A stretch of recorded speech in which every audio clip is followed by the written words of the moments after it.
अब जी नए wide angle lens पे जो है मैंने सोचा आर्ट टेस्टिंग कर लें, तो आपको गाड़ी काफ़ी सारा कुछ दिखाई दे रहा होगा, वरना अदरवाइज़ आधा उधा कुछ ना कुछ कट जाता है। 12 mm पे शूटिंग हो रही है, बट जा रहा हूँ फिलहाल मैं अपने प्लॉट पे, क्योंकि अंगद सिंह का फ़ोन आया और उसने मेरे को ये बताया कि भाई साहब आपने जहाँ पे प्लॉट ख़रीदा है ना तो वहाँ पे सीवर लाइन है और ना शहर का पानी आता है, तो उसका हिसाब किताब क्या बनेगा। आर्किटेक्ट भी आके थोड़े चक्कर खा रहा है, तो वो देखने के लिए बस अब जाने लगे हैं अपने प्लॉट की तरफ। आज की वीडियो में बताऊँगा।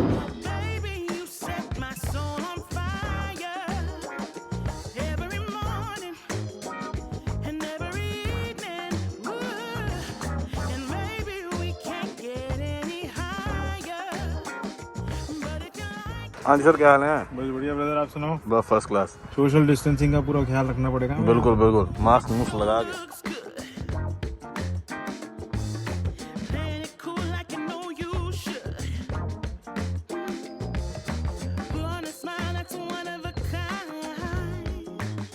भाई स्नो गई है तो हम भी पहली बार ही देख रहे हैं जमीन। हाँ जी, पर जमीन तो बहुत बढ़िया है यार, जमीन बढ़िया प्लॉट है। अब जी आर्किटेक्ट साहब तो गए, मगर जो टेंशन दे गए हैं ना और चीज़ें बता गए हैं वो थोड़ी सी घबरा देने वाली है, क्योंकि अभी अभी पता लगा है कि इसके अंदर काफ़ी तरह की रिस्ट्रिक्शंस हैं, जिनमें से एक के बारे में मैं ज़रा उस्ताद जी से पूछ लूँ। बाबू जी ज़रा डिस्टेंसिंग मेंटेन रखते हुए हैं, पहले तो ये बताओ कि इसमें सीवर वीवर नहीं है? नहीं, सीवर है इसमें, पर वो सारा सीवर सेप्टिक टैंक पे है, सिटी के साथ कुछ कनेक्टेड नहीं है। अच्छा। ये पूरा अबैंडन, तुम अपने आप पे डिपेंडेबल हो, तुम्हें ज़मीन में गड्ढा खोद के एक बहुत बड़ा टैंक डालना पड़ता है, डिपेंडिंग अपॉन आपके घर में कितने वॉशरूम्स हैं, कितनी सीवर लाइन्स आ रही, कितना लोड आ रहा है। हाँ जी, कोई गटर नहीं है यहाँ? कोई गटर नहीं है। तो आपका अपना टैंक होगा, वही गटर है, वो भर जाया करेगा। उसमें फिल्ट्रेशन प्रोसेस होता है, 4 से 5-6 डिफरेंट स्टेजेस होती हैं। अच्छा। तो उसमें फिल्टर होकर पानी नीचे ग्राउंड में जाता है, और जब अगर गटर को ज़्यादा भर जाता है तो आप ट्रक कंपनी को फ़ोन करते हैं, वो ट्रक वाले आते हैं, वैक्यूम से सारा सक करते हैं, आपका टैंक खाली कर जाते हैं। और पानी का क्या सीन है? पानी भी नहीं आता? पानी भी नहीं है, पानी भी आपको नीचे गड्ढा खोद के अपना वेल, जैसे हम इंडिया में सबमर्सिबल पंप कहते हैं, वो वाला सिस्टम लगाना पड़ेगा। फिर आगे फिल्ट्रेशन प्लांट लगाना पड़ेगा, जो तुम्हारे पानी को 4 डिफरेंट स्टेज में फ़िल्टर करके तुम्हें यूज़ करने लायक बनाएगा। अच्छा।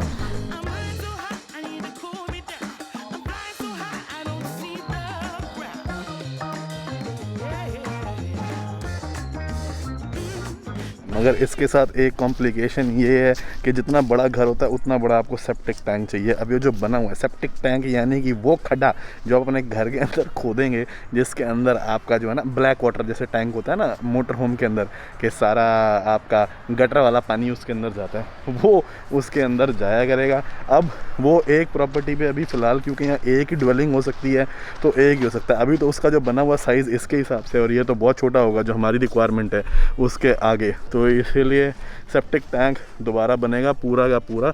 धूप बहुत तेज़ है, कहीं पे थोड़ा सा मुंह डार्क हो जाए तो माफ़ी। और यहाँ पे गैस भी नहीं आती, तो ही मैं सोच रहा था कि ये क्यों लगे हुए हैं टैंक यहाँ पे। तो ये जो टैंक है ये प्रोपेन के टैंक है, जो घर के अंदर गैस की रिक्वायरमेंट है। अगर तो अपने गैस वाला चूल्हा लगाना है तो इनके अंदर गाड़ियाँ आती हैं, गैस लोड करके चली जाती हैं, और फिर ये काफ़ी टाइम तक चल जाते हैं। तो ये भी फिर उस हिसाब से लगेंगे कि घर की रिक्वायरमेंट क्या आती है। बट यहाँ पे क्योंकि एटलीस्ट भगवान का शुक्र है बिजली आती है, तो क्योंकि पावर लाइन है तो ज़्यादातर अप्लायंसेस यहाँ पे इलेक्ट्रिसिटी वाले ही होते हैं। और धूप बहुत तेज़ है, चश्मा पहना हुआ है। वैसे तो आमतौर पे मैं अपनी आंखों से कम्युनिकेट करता हूँ, इस बार थोड़ा सा जो है शक्ल तो पूरी ढकी हुई है, क्योंकि तबीयत अभी आपको बताइए ना थोड़ी ढीली चल रही है, तो इसलिए थोड़ा बचाव कर रहा हूँ ताकि रोड ट्रिप से पहले कुछ गड़बड़ ना हो जाए। और ये इसके अंदर आपको पता है छोटा सा गराज है, इसके अंदर भी एक्चुअली एक और है, अब इसको बस खोलना बाकी रह गया, वो तो पूरा प्रॉपर सेरेमनी के साथ ही खोलना है, तो बस अब उसका विचार है। और क्या सीन है यहाँ पे वो भी आपको आगे बताता हूँ।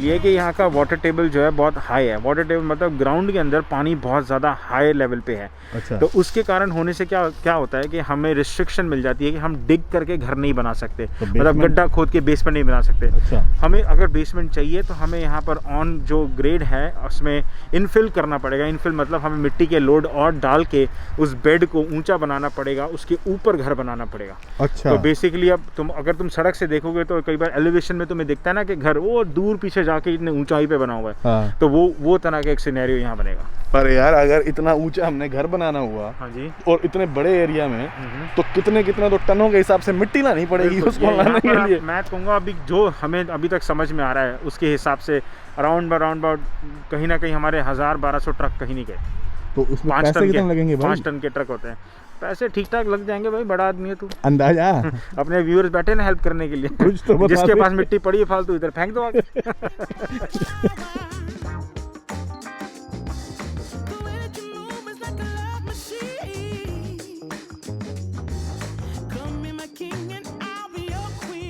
जो मैं बता रहा था ना तेरे को, एलिवेशन पे घर बनाना पड़ेगा उठा के। हाँ। तो अपनी एग्जिस्टिंग घर की देख ले, कंडीशन देख ले। हाँ, ये तो ऊंचा है। कितना ऊंचा बना है, और यहाँ से देखने में ट्रक के ऑलमोस्ट टायर की लेवल पे आ रहे हैं। हाँ। राइट, और घर इतना ऊंचा है। तो डिपेंड करो कि तुम जितना नीचे गहरे अंदर और डीप जाते रहोगे लॉट में, उतना हाँ। घर तुम्हारा ऊंचा होता रहेगा। तो ओके। टेक्निकली जितना बड़ा घर, जितना ऊंचा तुम्हें बेसमेंट चाहिए, जितनी हाइट चाहिए, उसके हिसाब से ऊपर और तो 1000 ट्रक मिट्टी चाहिए। 1000 ट्रक, ऑलमोस्ट 1000 ट्रक मिट्टी चाहिए अपने। ओके। हाँ।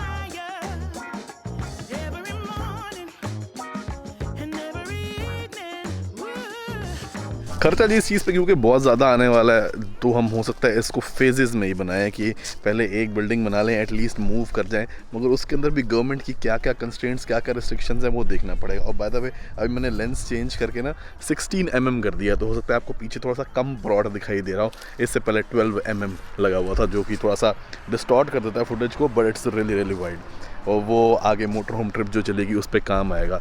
और एक चीज़ और भी जो पता लगी है वो ये है कि यहाँ पे कई अलग अलग डिपार्टमेंट से अप्रूवल लेना पड़ता है। जैसे कि पेड़ जो हैं उनका कई जो कंजर्वेशन डिपार्टमेंट है, फॉरेस्ट्री है, उनसे अप्रूवल आएंगे। फिर उसके बाद एक और चीज़ है जिसको फर्स्ट नेशन बोलते हैं यहाँ पे, उनसे और अप्रूवल लेने पड़ेंगे कि ये जो वाटर बेड वाला मसला है उसका, कि क्योंकि वाटर बेड काफ़ी हाई है, और अंदर भी अगर मैं जैसे ज़मीन में अब जाऊँ, क्योंकि अब फाइनली स्नो हट गई है, तो हम थोड़ा सा जो है ना इसका मुआयना कर सकते हैं कि एग्जैक्टली जगह ये किस तरीके की है।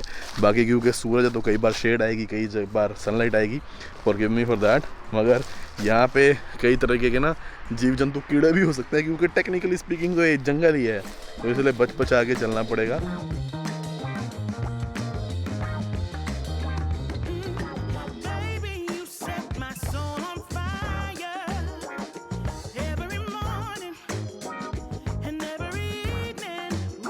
और पेड़ काटने से रिलेटेड तो बहुत सारे रूल हैं, जिसके अंदर के डिपेंड करता है कि कितना पुराना है, कितना उसका तना मोटा है, क्या हिसाब किताब है। और उसको काट के फिर जहाँ तक मुझे पता लगा अभी तक वो ये है कि काट के अगर आप और लगा दो उसकी जगह जो आपने काटे हैं, तो वो कंपनसेट हो जाता है। तो हमें बेसिकली मूवमेंट और शिफ्टिंग अराउंड ही करनी पड़ेगी। जितने हम पेड़ काटेंगे, वो वैसे भी हमारा प्लान है कि जो सड़क के बाहर है, प्राइवेसी मेंटेन करने के लिए कम से कम 5 या 7-8 पेड़ों की 2-2 फुट के ऊपर जो है पूरी एक प्रॉपर लेयर हो चारों तरफ प्रॉपर्टी के, जो उसको एक नेचुरल बैरियर बनाती हो, चाहे वो प्राइवेसी के लिए हो, चाहे वो दीवारों के लिए हो, एंड ओब्वियसली एनवायरनमेंट के हिसाब से तो है ही है। तो बहुत सारी चीज़ें हैं इसके अंदर जो हमें देखनी पड़ेंगी, और कई सारे तो ऐसे हैं जिनके ऊपर से जैसे जैसे ढक्कन उठाएंगे नीचे से क्या क्या निकलता है पता लगेगा।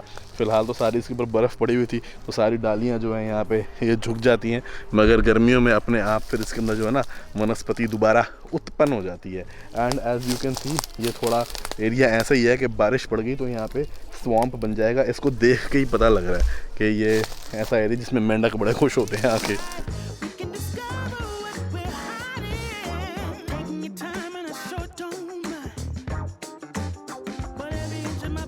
सामान हमारा इस ट्रेलर में सारा पड़ा हुआ है, अगर आपने पिछली वीडियोस देखी हो तो आपको पता होगा। और क्योंकि हमें अभी निकलना है मोटर होम ट्रिप के लिए, पॉपुलर डिमांड, तो इसलिए भी हाउस वार्मिंग वगैरह वैसे ही यहाँ पे कोविड के सेक्शन बहुत हैं, पॉज कर दिया, जब वापस आएंगे तब देखेंगे। बट फिलहाल यहाँ से मम्मी ने कहा है कि प्रेशर कुकर लेके आओ, वो मोटर होम ट्रिप पर बड़ा ज़रूरी है, क्योंकि खाना वाना बनाना होगा, हमें दाल छोले बढ़िया बढ़िया खाना चाहिए होगा, तो इसीलिए बस प्रेशर कुकर ढूंढना है, वो लेके जाना है।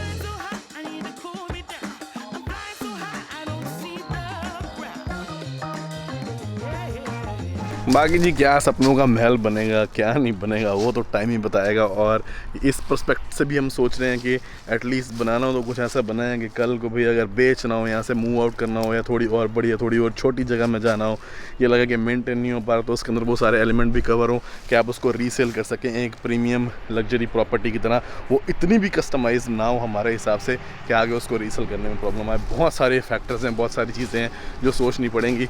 और आप लोगों को जैसे ये लगता है ना कि व्लॉग थोड़े से रेगुलरली नहीं आ रहे या अभी ट्रैवल पे क्यों नहीं जा पा रहे। तो अब जैसे आपने देखा आर्किटेक्ट बुलाया है, तो ये एक आर्किटेक्ट तक पहुंचने के लिए हमें कम से कम 20-25 आर्किटेक्ट्स को मेल करनी पड़ी, उनकी अवेलेबिलिटी चेक करनी पड़ी, फिर उनके प्राइस कंपैरिजन करने पड़े। वो सारा काम हो गया तो उसके बाद कहीं जाके फिर हमें एक थोड़ा ढंग का आर्किटेक्ट मिला, अंगद से रिकमेंडेशन ली और अभी बात करी है और 1-2 और से करेंगे आने वाले कुछ दिनों में और फिर फाइनली डिसाइड करेंगे कि किसको ठेका देना है, क्योंकि यहाँ पे बहुत महंगा है आर्किटेक्चर। और एक चीज़ और, मेरे को बहुत सारे इंडियन हमारे लविंग सब्सक्राइबर्स ने जो कि आर्किटेक्ट ने मैसेज किया था कि वो हेल्प करना चाहते हैं, बट यहाँ पे प्रॉब्लम ये है कि यहाँ पे लोकल रूल्स इतने ज़्यादा हैं। एक तो पहली बात तो घर भी डिफरेंट बनते हैं क्योंकि लक्कड़ का है सब कुछ, और दूसरी चीज़ लोकल रूल, यहाँ तक कि क्वेबेक का आर्किटेक्ट ओंटारियो में काम करते हुए थोड़ा सा घबराता है क्योंकि लोकल लॉज इतने डिफरेंट हैं as compared to what we are familiar with in India, USA और एनीवेयर एल्स,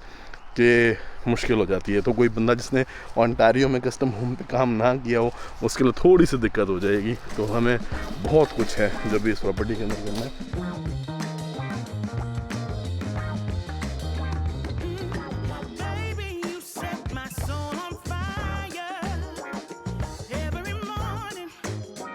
और तो और यहाँ पे कोई टेलीफोन लाइन भी नहीं है। आप ये पिलर देख रहे हैं ना, एक खंबा सा लगा हुआ है यहाँ पे, इसके ऊपर रिसीवर लगे हुए हैं। ऐसे ही सैटेलाइट से ही कनेक्शन वगैरह आएंगे मेरे ख्याल से। सेल फ़ोन का नेटवर्क एनहेंस करने के लिए बूस्टर लगा हुआ है, इन्हीं के ऊपर कोई एक डिश लगेगा तो सैटेलाइट इंटरनेट से अगर चले तो चले। और ये यहाँ पे शायद पूल होगा, बट अभी इन्होंने इसमें के अंदर सीमेंट भर रखा है तो इसको ये फंक्शनली यूज़ तो नहीं कर रहे थे। बट ये तो जी थोड़ी सी फाइन डिटेल हो गई हमारे घर की और आगे की प्लान की, और आगे मोटर पर जाना ही है। वीडियो पसंद आई हो तो लाइक एंड शेयर कर दीजिएगा। थोड़ी सी तबीयत आपको पता है अभी ठीक नहीं है, तो इसलिए ऑल्टरनेट डे चल रहा हूँ ताकि कंटेंट में भी थोड़ा वो रहे और आगे की बड़ी जर्नी के लिए भी टाइमली तैयारी हो सके। और चैनल के सपोर्ट के लिए subscribe button and bell icon. Thank you so much for watching.